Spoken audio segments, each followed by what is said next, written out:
warahmatullahi wabarakatuh. Saya Siti Fatimah, guru biologi SMA Negeri Pulau Ende. Saya adalah salah satu mahasiswa PPG Angkatan 3 tahun 2023 LPTK Universitas Negeri Malang. Sekolah PPR saya SMA Negeri Pulau Ende. Terima kasih. Wassalamualaikum warahmatullahi wabarakatuh. Assalamualaikum warahmatullahi wabarakatuh. Waalaikumsalam warahmatullahi wabarakatuh. Apa kabar kalian hari ini? Alhamdulillah baik. Ya, agar kita diberikan kemudahan dan kelancaran dalam belajar, sebaiknya kita berdoa dulu, dipimpin oleh ketua kelas. Semuanya marilah sama-sama kita berdoa. Berdoa mulai. Berdoa selesai. Oke. Ibu cek kehadiran dulu ya. Ardian, Hadir. Aziza, Hadir. Dian, Hadir. Eva, Hadir. Sulastri. Hadir. Oke, alhamdulillah hari ini semuanya hadir. Materi kita hari ini masih ada hubungan dengan materi kita pertemuan yang kemarin. Nah, kira-kira materi kemarin kita itu bahas tentang apa saja? Materi kemarin membahas tentang sistem gerak pada manusia, dan kita dapat mengetahui ada beberapa alat gerak, yaitu alat gerak aktif dan alat gerak pasif. Contoh pada alat gerak aktif yaitu otot, dan alat gerak pasif yaitu pada tulang. Terima kasih. Ya, oke. Nah, materi hari ini itu masih ada kaitan dengan materi pertemuan kemarin. Nah, kalau pertemuan kemarin kita membahas tentang macam-macam alat geraknya. Nah, tadi sudah dijelaskan sama Ismi, ada alat gerak pasif, ada alat gerak aktif. Nah, untuk pertemuan hari ini kita bahas tentang gangguan kesehatan pada sistem gerak. Nah, sekarang perhatikan slide di depan. Kira-kira apakah ada hubungannya gambar di depan itu dengan sistem organ penyusun gerak? Ada Ibu, yang dimana pada gambar tersebut itu ada gangguan pada tulang belakang, yang dimana tulang belakang ya tulang yang menyusun atau menopang tubuh kita. Gambar di depan itu masih ada kaitan dengan pertemuan kemarin. Nah, di depan ini adalah salah satu gangguan pada sistem gerak, yaitu pada tulang. Nah, tulang sendiri itu merupakan salah satu bagian daripada alat gerak. Adapun tujuan pembelajaran kita hari ini, ya kita lihat dulu kompetensi dasarnya. Nah, di sini menganalisis hubungan antara struktur jaringan penyusun organ pada sistem gerak dalam kaitannya dengan bioproses dan gangguan fungsi yang dapat terjadi pada sistem gerak manusia. Tujuannya, ya, Ibu minta coba Hadat membaca tujuan pelajaran kita hari ini. 1. Peserta didik dapat menganalisis penyebab terjadinya kelainan atau gangguan pada sistem gerak dengan benar. 2. Peserta didik mengidentifikasi cara menghindari rehabilitasi berbagai penyakit pada sistem gerak. 3. Peserta didik mampu menyajikan informasi mengenai teknologi untuk mengatasi gangguan sistem gerak pada manusia secara tepat melalui diskusi kelompok berdasarkan studi literatur secara tepat. Oke, terima kasih Hadat. Nah, dalam pembelajaran kita hari ini kita menggunakan model pembelajaran problem based learning. Nah, di sini untuk mengorientasi kalian pada permasalahan, nanti kita sama-sama menyaksikan video yang akan ditayangkan. Dilanjut informasi tentang osteoporosis, berikut ini kami punya penjelasan dari seorang dokter. Good people, osteoporosis memang seringkali menjadi suatu penyakit yang cukup mengancam. Namun tahukah good people bahwa osteoporosis bisa terjadi kepada siapa saja dan umur berapa saja? Untuk tahu lebih jelasnya, tim Entertainment News berkesempatan untuk mewawancarai Dr. Michael perihal tentang osteoporosis. Mengganggu Baik, sudah menonton videonya?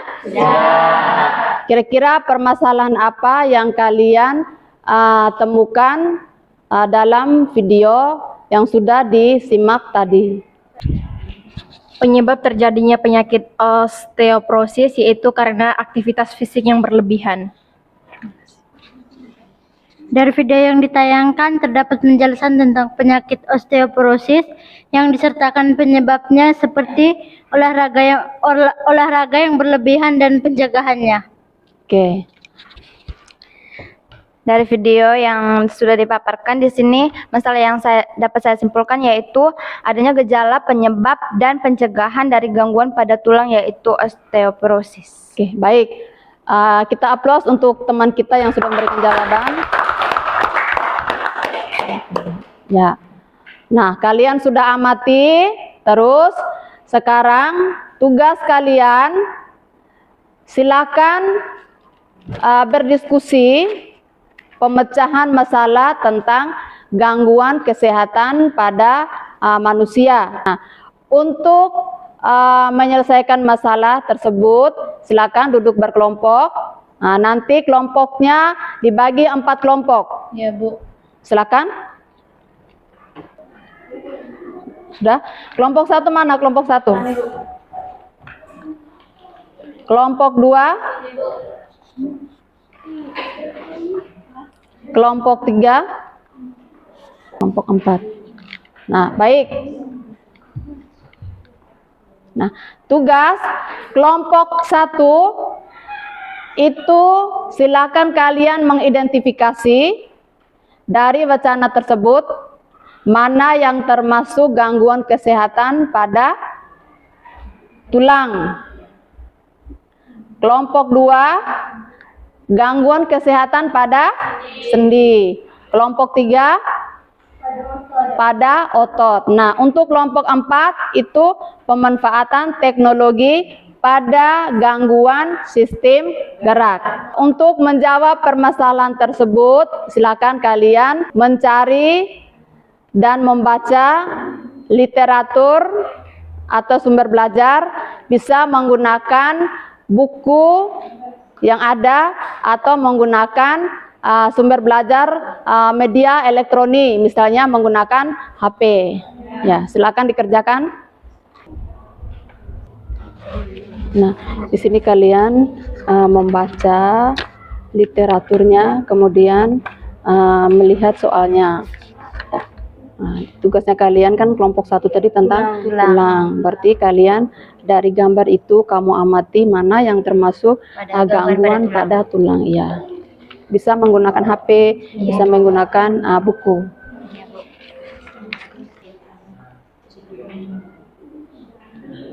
Ya, untuk semua ya.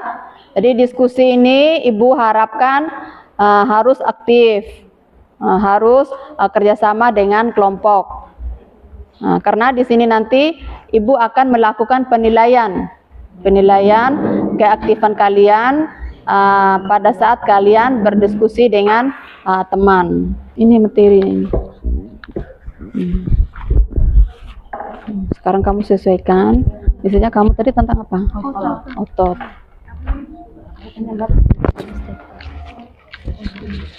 Kamu tadi tentang apa tadi? Otot. Nah, otot berarti kamu silakan menyimak ini bacaan dengan gambar ini. Kemudian dari gambar dan penyakit ini kamu kelompokkan. Dari bacaan semua ini mana yang termasuk gangguan kesehatan yang berkaitan dengan otot. Sudah.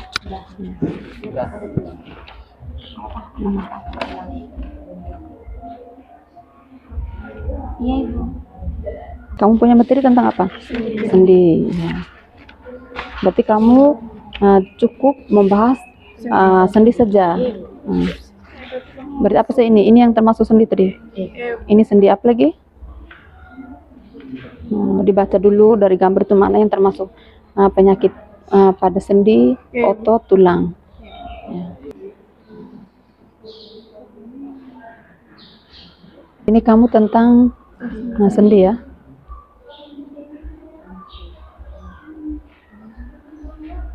Tulang, otot.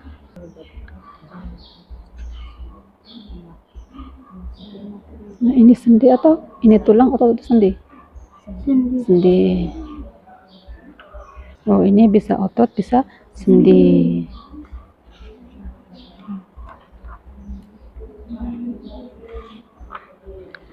Baik, sudah? Sudah semua? Ya, kelompok 1 siap? Siap. Kelompok 2? Siap. Kelompok 3? Siap. Kelompok 4? Siap. Baik. Sekarang silakan kelompok 1 untuk mempresentasikan hasil diskusi di depan kelas.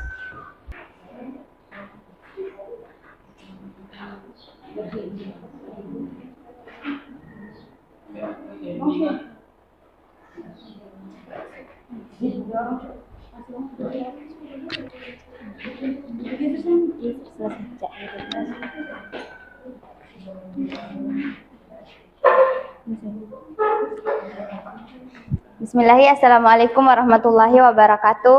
Waalaikumsalam warahmatullahi wabarakatuh. Sebelumnya perkenalkan, nama saya Sakinah Nur Halidah sebagai kami perwakilan dari kelompok 1 akan mempresentasikan hasil diskusi kami tentang gangguan sistem gerak pada tulang. Kepada pemateri saya persilakan. Terima kasih kepada moderator. Jadi di sini saya akan memaparkan hasil diskusi kami tentang gangguan sistem alat gerak pada tulang. Dengan bunyi pertanyaan yang pertama, apakah osteoporosis itu?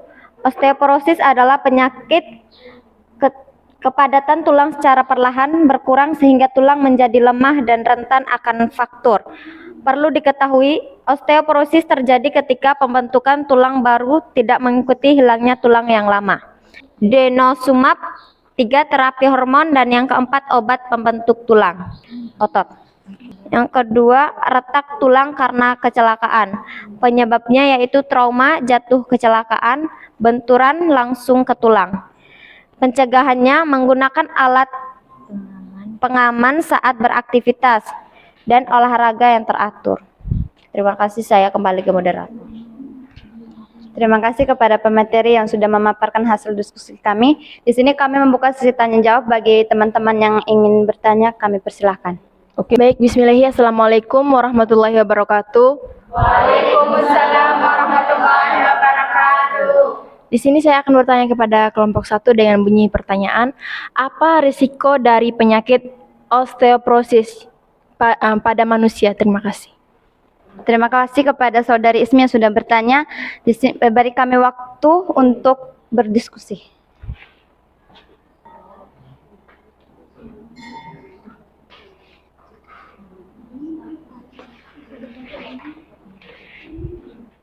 Baik, di sini kami akan menjawab pertanyaan dari saudari Ismi kepada Sulawesi. Saya persilakan.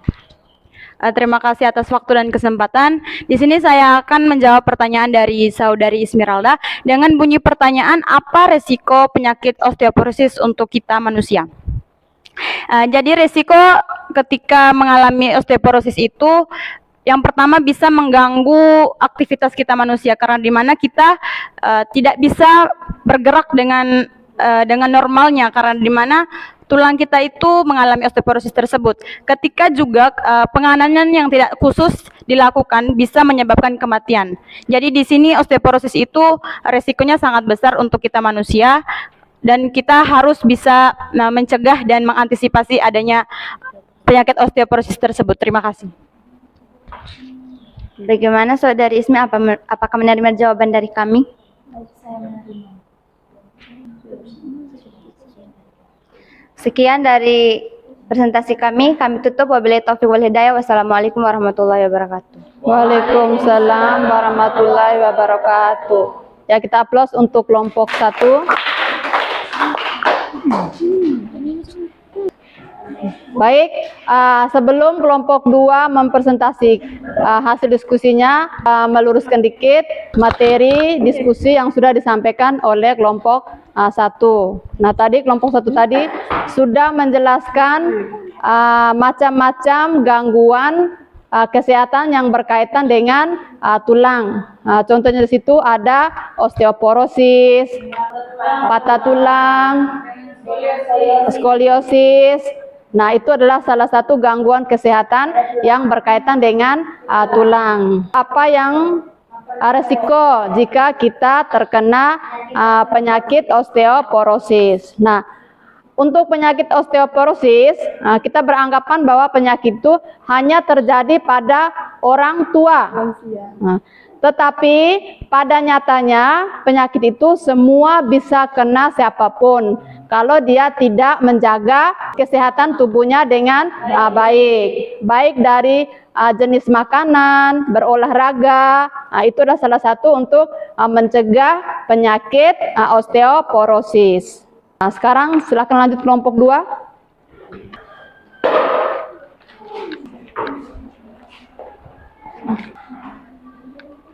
Bismillahirrahmanirrahim. Assalamualaikum warahmatullahi wabarakatuh. Waalaikumsalam warahmatullahi wabarakatuh. Perkenalkan, saya sebagai moderator dan di samping kiri saya sebagai pemateri. Di sini kami akan mempresentasikan hasil diskusi kami tentang gangguan sistem gerak pada sendi. Tak perlu memperpanjangkan kata, saya serahkan kepada pemateri. Terima kasih kepada moderator atas waktu dan kesempatannya. Baik, di sini saya akan langsung saja memaparkan hasil diskusi kami. Yang pertama, apakah rheumatic arthritis itu? Rheumatic arthritis adalah pembengkangan dan nyeri yang dirasakan pada sendi atau lebih. Yang kedua, bagaimana gejala rheumatic arthritis? Gejala yang dirasakan pengidap akan sesuai dengan jenis yang dialami, yaitu yang pertama, osteoarthritis, yang kedua, rheumatoid arthritis. Yang keenam, diskusi dengan kelompok menganalisis gangguan sendi. Sistem gerak sendi. Jenis kelainan 1. Keseleo. Penyebab mendarat kaki dengan posisi yang salah. Yang kedua, olahraga atau bermain tenis dan berlari. Terima kasih, saya berikan kepada moderator. Terima kasih kepada materi. Di sini kami membuka sesi tanya jawab. Bagi teman-teman kelompok yang ingin bertanya, kami persilahkan. Baik, bismillahirrahmanirrahim. Assalamualaikum warahmatullahi wabarakatuh. Waalaikumsalam warahmatullahi wabarakatuh. Bagaimana peran sendi dalam tubuh manusia? Terima kasih. Terima kasih kepada Nur Aini Skori, beri kami waktu untuk menjawabnya.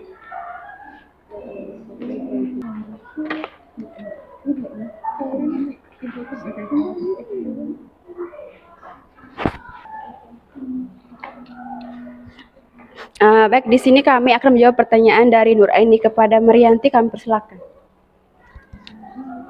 Baik, terima kasih kepada moderator yang telah memberikan waktu dan kesempatan kepada saya untuk menjawab pertanyaan. Dengan bunyi pertanyaan, bagaimana peran sendi dalam tubuh manusia? Sendi memiliki peran dalam tubuh manusia sebagai titik sambungan antara tulang. Mereka memungkinkan gerakan tubuh, memberikan fleksibilitas, dan mendukung berbagai aktivitas sehari-hari seperti berjalan, berlari, dan mengangkat benda. Sendi juga berperan dalam menjaga stabilitas struktur tubuh. Sekian, saya kembali ke moderator. Bagaimana Saudari Nur Aini? Terima kasih. Sekian saya akhiri, wabillahi taufik wa hidayah. Wassalamualaikum warahmatullahi wabarakatuh. Waalaikumsalam warahmatullahi wabarakatuh. Aplaus untuk kelompok 2.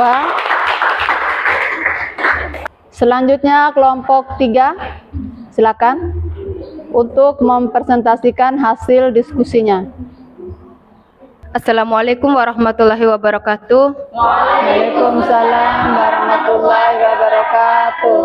Kami di sini dari kelompok 3 ingin menyampaikan hasil diskusi kami tentang gangguan pada otot. Apakah ada obat untuk menyembuhkan penyakit miastenia gravis? Adapun obat yang dapat digunakan untuk menyembuhkan penyakit itu, yaitu seperti obat Pyridox Stigmine dan Neostigmine untuk meningkatkan kekuatan dan pergerakan otot. 2.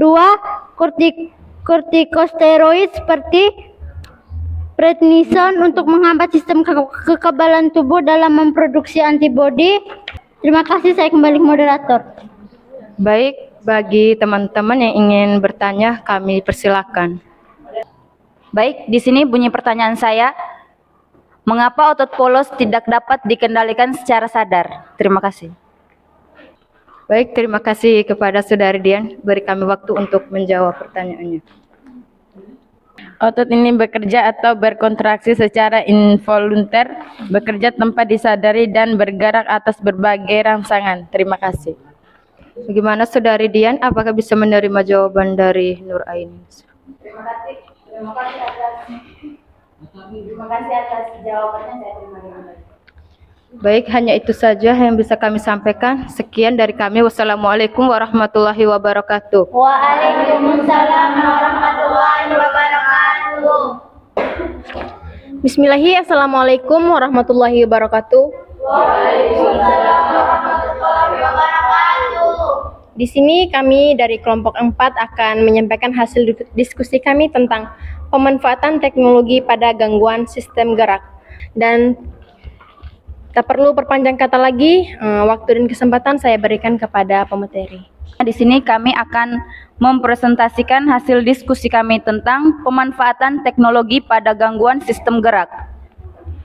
Seiring dengan kemajuan ilmu pengetahuan, para ilmuwan telah berhasil mengembangkan teknologi guna mengatasi kelainan pada sistem gerak, terutama tulang. Skoliosis kongenitalis adalah suatu kelainan pada lengkung tulang belakang bayi yang baru lahir. Skoliosis ini dapat menyebabkan kelainan bentuk yang serius pada anak yang sedang tumbuh. Kaki bionik ini menggunakan energi dari baterai. Kursi roda adalah alat bantu yang digunakan oleh orang yang mengalami kesulitan berjalan. Perlu diketahui, harga sekrup metal yang digunakan dalam perawatan patah tulang dapat mencapai 100.000 yen per satuannya. Terima kasih, saya kembalikan ke moderator. Baik, terima kasih kepada pemateri yang telah menyampaikan hasil diskusi kami. Di sini bagi teman-teman yang ingin bertanya, kami buka dengan satu pertanyaan. Terima kasih atas waktu yang diberikan. Jadi di sini saya ingin bertanya, seperti yang sudah dijelaskan Ibu pemateri tadi, bahwa ada salah satu cara teknologi itu implan. Jadi pertanyaannya, apakah semua penyakit itu bisa dicegah dengan implan? Terima kasih. Baik, terima kasih. Beri kami waktu untuk berdiskusi.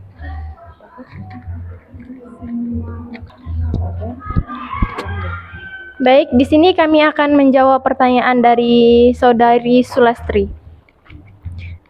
Jadi, pada pertanyaan yang saudari sampaikan, apakah implan bisa digunakan untuk semua penyakit?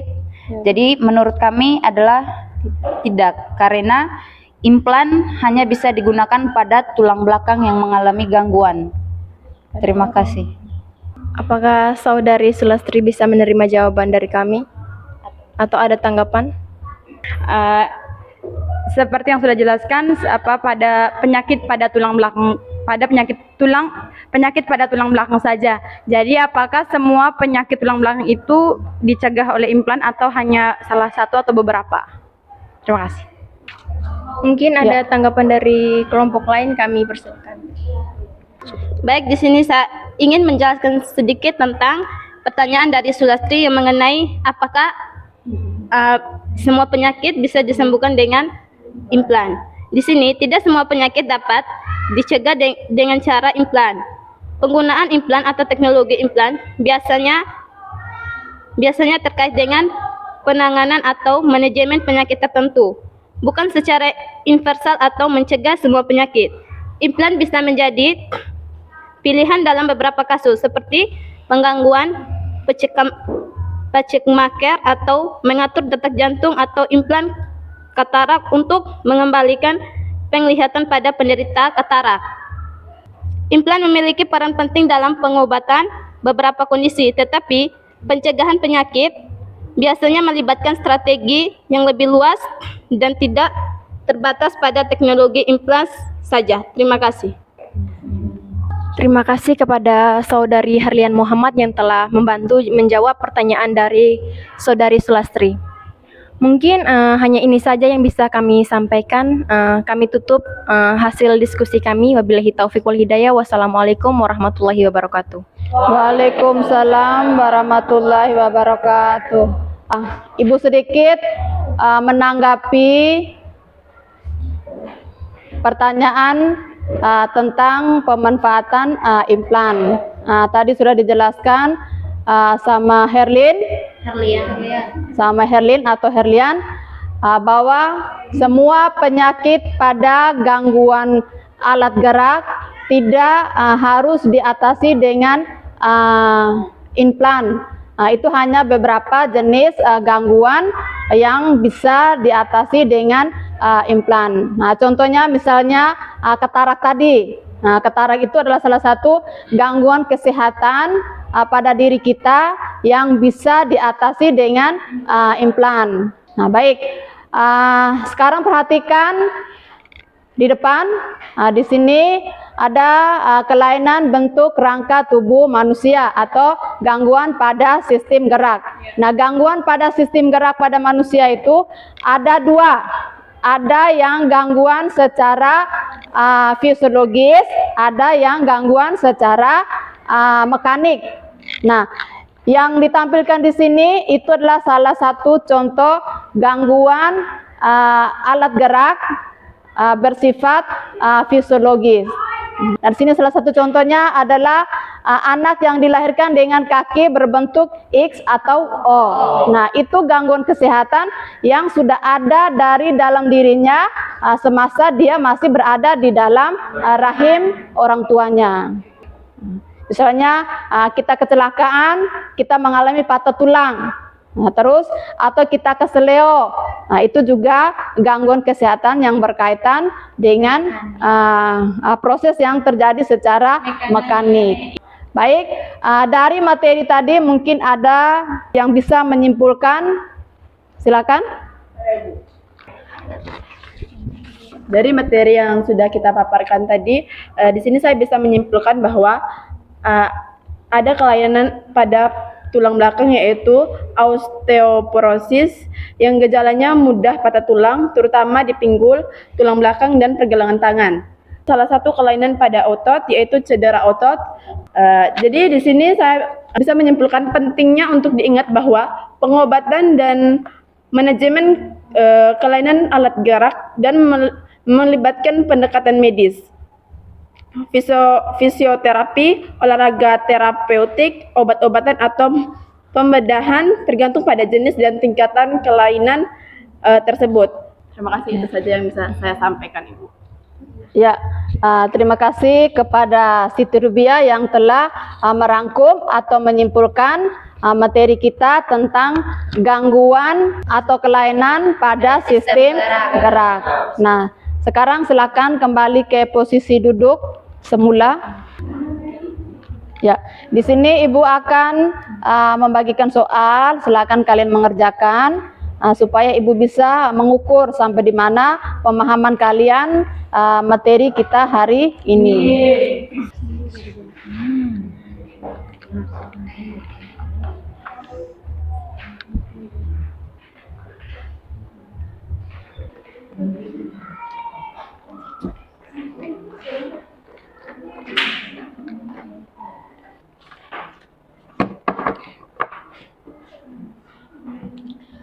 Baik, kira-kira bagaimana perasaan kalian dengan materi kita hari ini? Senang. Kenapa senang, Nining? Karena dari pelajaran hari ini kita dapat mengetahui kelainan-kelainan pada tulang, sendi, dan juga otot pada manusia, dan juga teknologi apa yang bisa membantu untuk menangani kelainan tersebut. Alhamdulillah kalian merasa senang menerima pelajaran hari ini dan Ibu harapkan semoga apa yang kita dapat hari ini ataupun yang kita belajar hari ini bisa diterapkan pada diri kalian masing-masing. Ya baik, Ibu ucapkan terima kasih atas aktivitas kalian hari ini dengan penuh semangat dan Ibu harapkan silakan belajar materi-materi berikutnya. Hanya itu saja. Ibu akhiri pertemuan kita dengan membaca hamdalah. Alhamdulillahirabbil alamin. Silakan.